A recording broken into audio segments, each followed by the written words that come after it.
Alright, welcome back, y'all. We're gonna go over buffs today. Where to find all the different items and different upgrades and different everything for getting these buffs. So, first I wanted to start out in one of the last videos I talked about with the free generals and finding premium generals for your assistants and not having to upgrade. I just wanted to show y'all real quick, like how just to prove to y'all that it's not important to do a lot of stuff to these generals.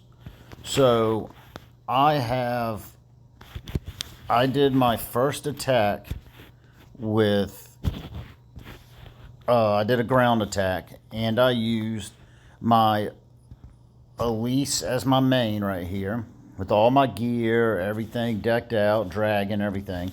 And I used Pyrus as my assistant. He's got a red star, he's got the specialties up, he's got books on, doesn't have the gear though. But you see the red star, he's got all that.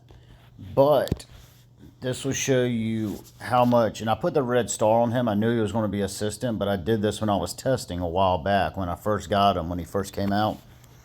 And I'll show you real quick. So I attacked a sub right there with him. You can look down. Oh, sorry, that's Suchit. Sorry. Pyrus right here. Red star, everything, troop buff. 1322, 1090, 1131. My ground buffs right there on the left. Top buffs on the left. 1322. Then I used Suchit, the new ground that I like a lot better, right here. And if you'll look, 1322, 1070, and 1150. So attack stayed the exact same. My defense and HP, I believe, changed just a little. Yeah, my defense went down a little bit, and my HP went down a little bit too. No, the HP kind of stayed about the same. But anyways, and let's look at the difference with Suchit. He has 3 gold stars, and all I did was put the gear on. No specialties even. He's not even cultivated. But that's where you can see that these assistant generals do not need gear. They don't need red stars. All they need is to get to level 25 so you can get the specialty and to add the skill books on. So, with that being said, let's go into our buffs. Let's start up out here at the Monarch gear. And I go ahead, I highly recommend this, going and getting all your presets set. So it's easy to change when you're playing. I have a defense one that is all tax. I use that in Battlefield a lot, just because it gives me all troops are attacking. It's got, if you look right there, it says all troops attack at the top 30%. So it's not a flat buff. So if I'm sending a siege march to reinforce something, I'm going to use this top siege right there. And if you look, when I clicked on it, it adds a plus 80 flat. So I try to keep all these up. Keep them all. Pretty much every one I got is in the 8s, 7s, 8s, or 9s.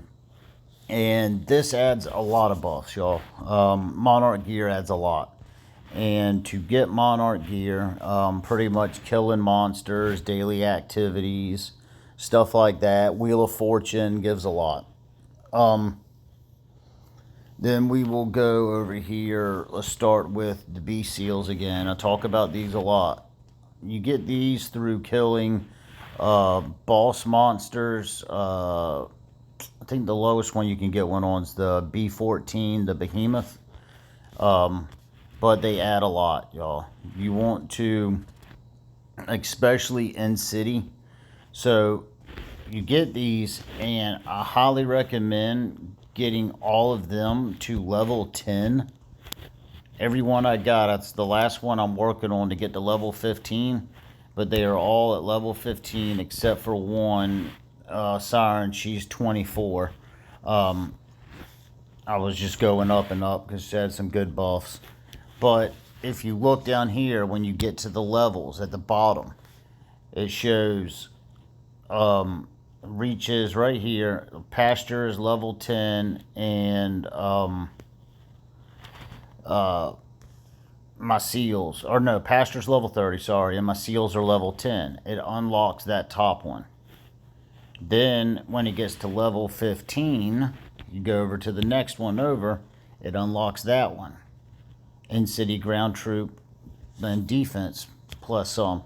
And then when I get to level 20, I will have in-city range troop. And all of these for each beast is in-city.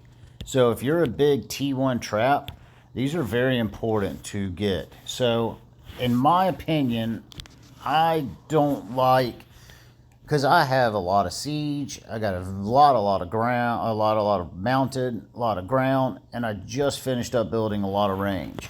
So I want all around protection. So I'm going to get, if I were to just say, take this beast and bring it all the way up, this seal, I would have mostly all range, in-city range attack, range attack, range attack. And then in-city siege defense, in-city siege defense, defense, defense. And then in-city mounted troop HP. But they would be really high, but I would prefer to have everything up. My in-city mounted troop attack, in-city ground troop defense, and then in-city range troop HP. Then I go over and I'll have the in-city range troop attack, in-city siege machine defense, in-city mounted troop HP. So y'all understand, I'm getting all troop types, HP, attack, and defense up a little at a time. So all my troops are covered. It makes it harder to hit. If you level up and high buff one troop type, you have a weakness because your other troop types have a lower buff. So all they're going to do is send a different troop type to attack you. Yes, it takes longer and it's a little bit slower, but it still makes it harder to be beat when you don't have a weakness.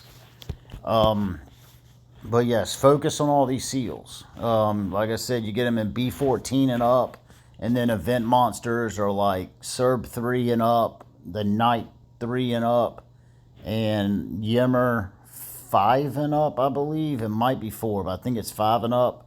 And then same thing with pans and everything else. And you can get 40 a day from them.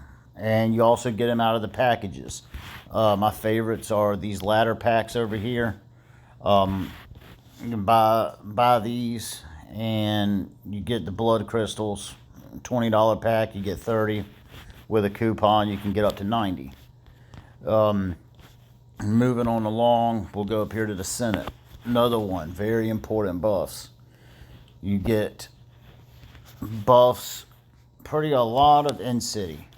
But I have my generals right here. And the more red stars you have, the more buffs. So on Scipio, he doesn't have any red stars. So the only one he has is that ground troop defense, marching. It's an attack buff. But once I get him red starred, I'll get all those ones.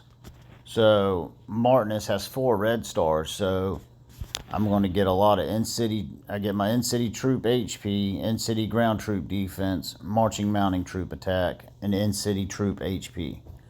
So I just showed y'all the seals. These right here are stacking on top of that. So I'm doing the same process. I'm trying not to do just one at a time. So I go over here to the upgrade position and it does the same thing. Now these don't have a lot of the in-city buffs. These are more marching, and there's debuffs in here too, which are very good. So you want to keep all these up, and I try to keep them pretty level. If you look, you get level 5, right? I've got them all to level 5, and then I started going up higher with each one. So I have that in-city range troop HP. Here I have the range troop HP, and then enemy mounted troop defense got a debuff.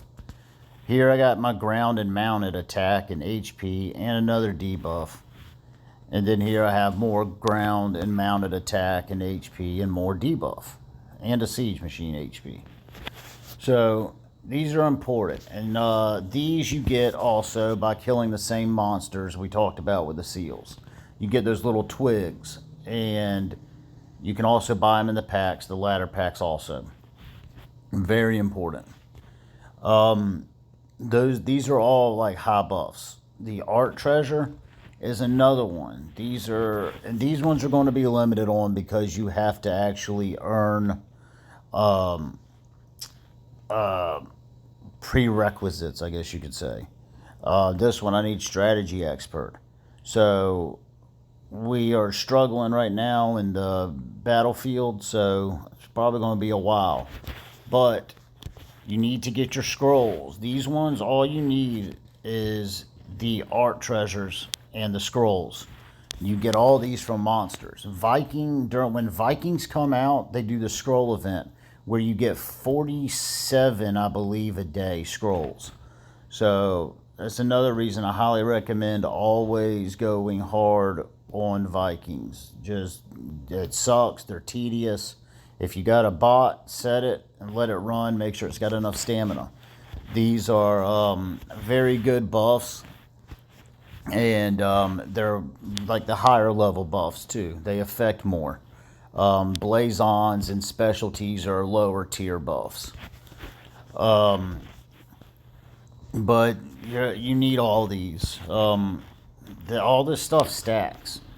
You're talking 40%. My next level, that's a 40% in-city attack buff for all my troop tiers. That's a lot. That's significant.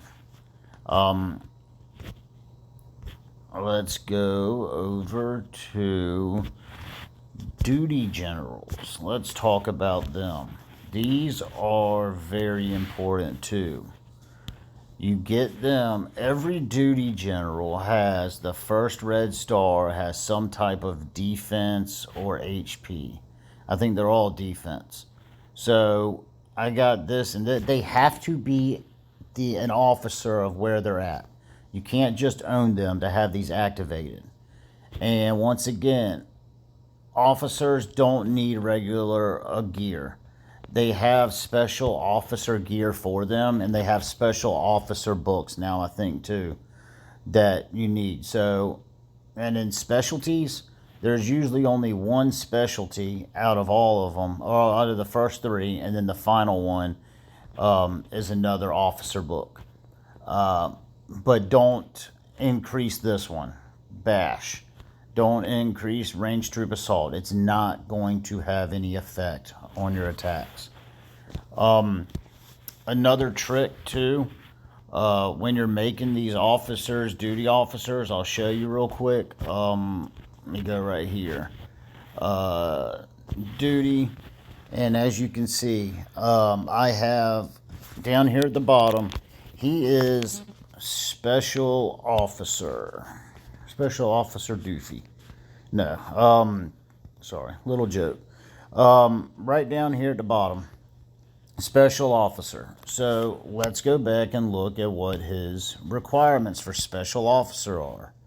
Special officer requires 3.3 million power.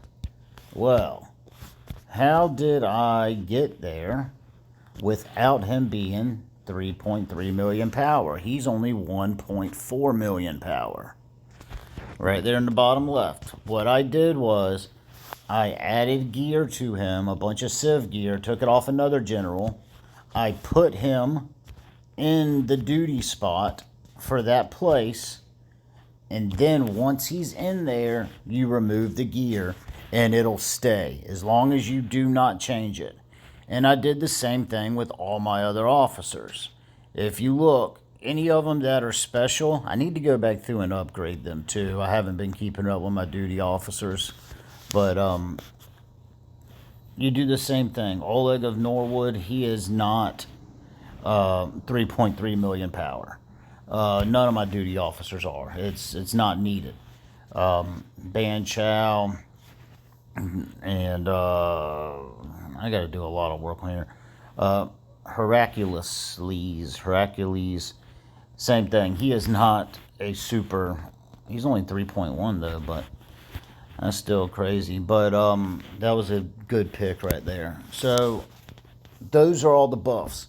Go through, not all the buffs, but go through your generals. Like I said, first red star, in-city troop defense right there. There's another one. In-city mounted troop defense and HP right there. Ban Chow, siege machine defense, in-city range troop and siege machine defense and HP.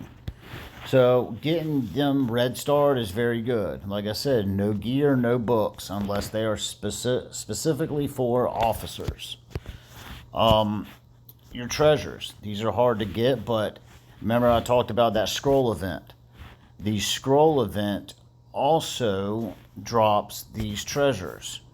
And you want to get these upgraded for sure. They offer a lot of buffs, and these are good buffs. This is my favorite one, honestly, the Gathering one. Because now, every night before I go to bed, I send troops to a level 16, and I get these Maria eggs. If you look right here, I get 3 eggs as of right now. For every time I complete a 16, I get it once a day.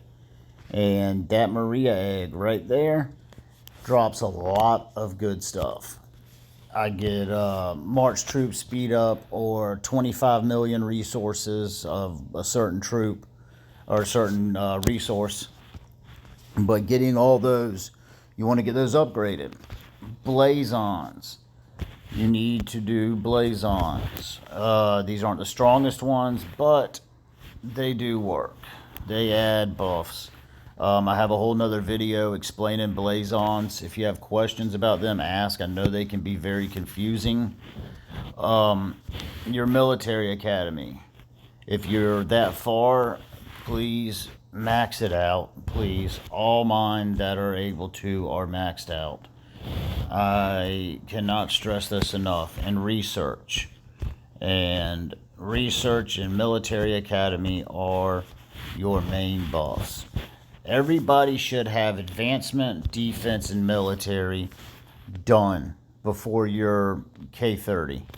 I believe you can finish all those by K30. Once you get advancement, defense, and military up, you need to jump on over to military advance and max it all out. And the ones in alliance, you want to get your rally capacity and your reinforcement capacity up. You need those, especially reinforcement. If you want people to help you and if you want to survive big rallies, you need to be able to get as many troops as you can. So, research again, number 1. Ideal land. This one of the newer items they brought on here. You can get these right here. I just got this one today. I'll show you all the event in a second, but you keep getting, if you pick the same one, and you can upgrade them. And as you can see, get a good one. You get a march size increase, so that's always something that's hard to get. We find a lot of other attack and HP and defense of all different types, but it's hard to get march size. So these are very good additions to the game. You add these up, and your ideal land is also needed to increase, when you get to this point, your victory column. And if you go here to your detail, the higher the level, I'm about to go up to level 3. Level 3 increases down here: march time reduction, research speed, construction, and general attributes. You go up to level 4, it increases them a little more, a little more, a little more. I thought it added in like HP and stuff too. I guess it doesn't. But it adds the general attributes, which is good. And also to get your dragons. Remember to always keep your dragons refined. So, thought it was, so it's 1 to 3. And so civilization gear also, same thing. Make sure that you're amplifying it when you start getting it. Go in here, click on the item, hit amplify, get the fragments, you get the stones, and it increases the attack. So these are probably the highest buffs you can get and the most effective buffs you can get refining civilization gear. So subsidies, there's another one. I have all Russia and Japan subs for the sheer fact that Russia helps with in-city troop attack, trap attack, and that's a common one. Also, I am about to be able to upgrade my subsidy. I'm 5 hammers short to upgrading. Japan offers main city attacking troop attack, so when you're marching and you're using your subsidies, it increases your buffs there. Let's see, what are we missing? Alright, another one is in your shrine. Come in here and you offer. I've already offered some for my daily activities. So if you look down here, and if I offer 22 more times today, I'll get a range troop attack 25, siege machine 25, mounted troop defense 25, and ground troop defense extra 25. So you don't want to forget about this stuff whenever you're going into Battlefield or SVS. If you want that extra boost, just do a quick offer and you'll increase it. Another one, I'll just talk about these ones too. They cost money, but they're there. So up here, if you buy these, you get March Speed to Monster and increase troop attack on the monsters. I think some of these other ones do too. I don't see it on them. And then with these other packs too, if you buy them, the super monthly card, that is it. If you get the big one, the 49, you get troop attack 10% for 30 days, troop defense, and troop HP. Buy the smaller one, you get main city construction speed, research speed, and resource gathering speed. So those are more buffs to add on. And last but not least, the champions. And we've gone over this too, and other ones I've touched on it. You get these during, you can also buy one of the love boxes or whatever, the big one. I buy it every day down here for in the Alliance shop. You can also buy the scrolls that you need for the art treasures. And you can buy blazons that you need too. You can buy your tributes for offering and VIP points. VIP also is another upgrade on buffs. Every time you do that, once you start getting over a certain level, you start getting defense, HP, and attack. The next level I think I go up to, I get all troops attack. Right now I just have all troops HP and defense. But back to the champions, look at what you need, y'all, and make sure. I got this one up to 20, but I started, if you'll notice, I've been working on all of them. The only two I've stalled on has been Dulcina and the other one, because they had some that I really didn't care about. The increased single time revive troops, that's great, but I'd rather have my in-city troop attack and defense and HP up, so I don't have to revive troops, so they'll survive. But not saying don't do it. I'm just saying I like to spread it out. And I think Elizabeth and Dulcina have just about the same. They just change it up. You had the in-city range troop attack. The other one was in-city mounted troop defense at the bottom. They both have increased the single-time revive troops during server war. And I like Josephine because her and the Esmeralda, I think, have monster. No, March speed, and they have mounted attack, which you use for your monsters. But Esmeralda has monster. So I liked her because my theory is a lot of people look down on it. If I can kill bigger, better, and more monsters, I get more rewards. That was my theory behind this. But champions buffs are very good and very high level. So I think that just about covers all the buffs, you guys. Please pay attention, do your research, like, subscribe, please comment, let me know what I missed, if I need to focus on anything a little bit more. I'm happy to help anybody. Please comment below, and y'all have a good day.